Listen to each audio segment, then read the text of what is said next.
How's it going, viewers? Welcome back to another video. And today, because we had three reveals all in very quick succession, I'm going to combine them all into one video, and we're going to be talking about three livery reveals today. We're going to be talking about Mercedes, who released 2 days ago, Ferrari, who were leaked and then revealed yesterday, and then Alpine, who revealed about 10 hours ago as of recording this video. So we're going to talk about all three. We're going to go in the order of Mercedes, then Ferrari, then Alpine, in the order that we saw each one. So let's get into it. Fresh in the back, that is... Okay, so we're going to get into the first reveal here, which is Mercedes. Now, obviously they announced a new sponsor this week, that Microsoft was going to be one of the title sponsors of the team. And I honestly thought, unironically, that we were going to get some really funky looking like wheel rims, you know, with the Microsoft logo in each corner of the wheel rims. I thought we were going to get something like that, and something quite frankly really ugly. But we didn't get that, and what we got instead was actually a heavily Adidas inspired car. Obviously, if you look at the side pods, they've got the the four white stripes on either side, which is essentially a nod to the Adidas sponsorship, which honestly doesn't look too bad. This is definitely not my favourite of the liveries. I do like that they've still gone in the direction of the silver and the black, with predominantly silver, because that's what, you know, a Mercedes should be. You know, it's a silver it is a silver arrow. It should be silver to some extent, and it is very much inspired from last year's car and 2024's car, which is good, because those liveries were very good and some of my favourites. But with the Adidas stripes, the silver on the front, bit of the Microsoft on the front wing, all round, it is not a bad looking Formula One car. It is not my favourite we've had so far. I think, honestly, for me, it's a 7.5 out of 10. It's not quite as good as the Haas.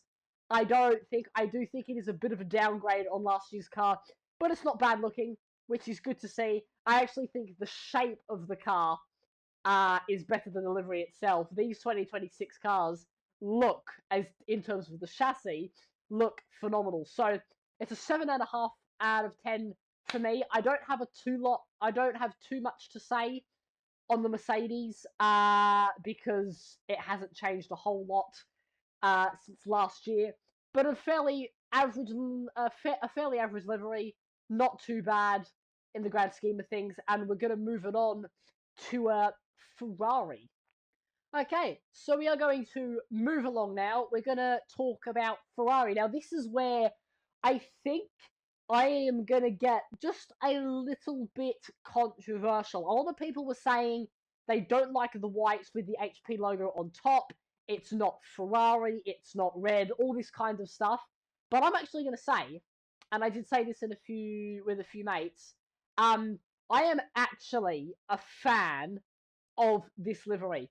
It is not my favourite on the grid that we've had, but this is a solid 8 out of 10 car, and which is a very unpopular opinion. I heard some people were saying that it would have been better to just have the blue HP logo on an all red car.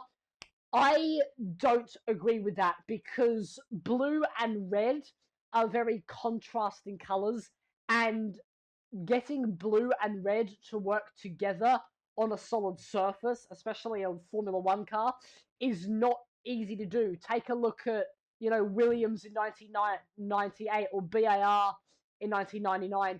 It doesn't really, and has never really worked that well. So I do actually like the direction of going with the all white on top. It does remind me a lot of the 70s Ferraris, where you had the red body and then you had the white on the air intake on top. Looks very similar to that, and they looked very good. I guess what would make this livery a 10 out of 10 would be to have the Italian tricolour stripes just under the air intake there. That would make it like a 9 out of 10. They haven't gone with that direction, but that would boost it up. But overall, this is a very nice livery. What we're going to get into now is our first question from a viewer. In 2026, we got a question in from Wooly, who asks, will be the Ferrari full of water like last year? Which essentially means, is the Ferrari going to be shit? Now, look, they could. Hopefully they won't be.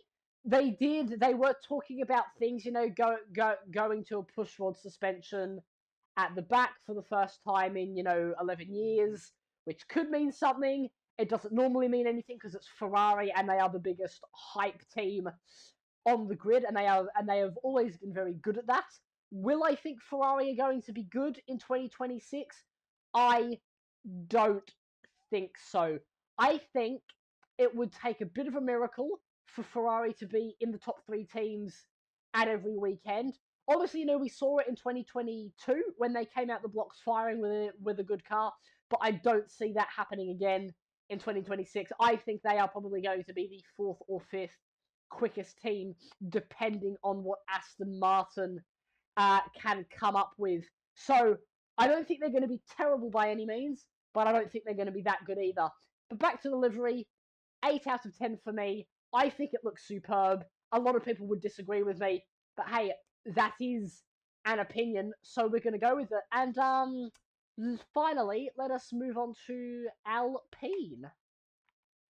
Okay, and finally, we're going to get into the Alpine livery, the last of this little trio of reveals we've had in the last few, about 48 hours, really. But we're going to get into them.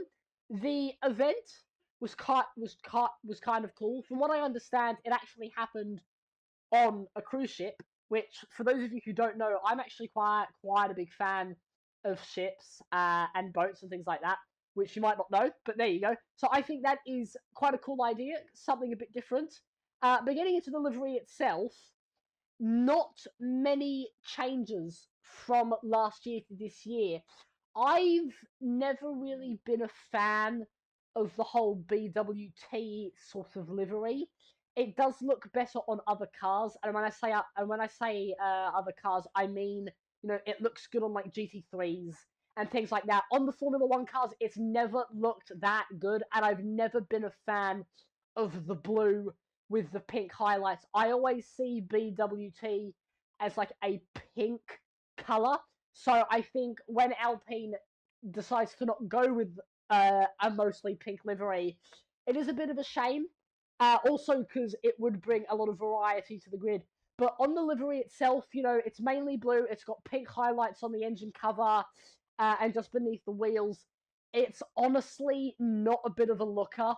I'll be honest. For me, look, it's not ugly by any means because the chassis does redeem it a bit, but it is nothing to write home about, and it is essentially the same livery as to what they had last year. So for that reason, for me, it's a 5 out of 10. It's just, the word I would use for it is uninspiring. It's just it's a livery where like we'll go back and look on it in 3 years' time and be like, oh, what was that livery again? You know what I mean? Like, you just sort of, it's just forgetful. So it's not an amazing livery. It's, it looks okay with the colors. The color scheme is kind of cool, but I would rather them go with full pink because it's more variety. A pink Formula One car is just cool.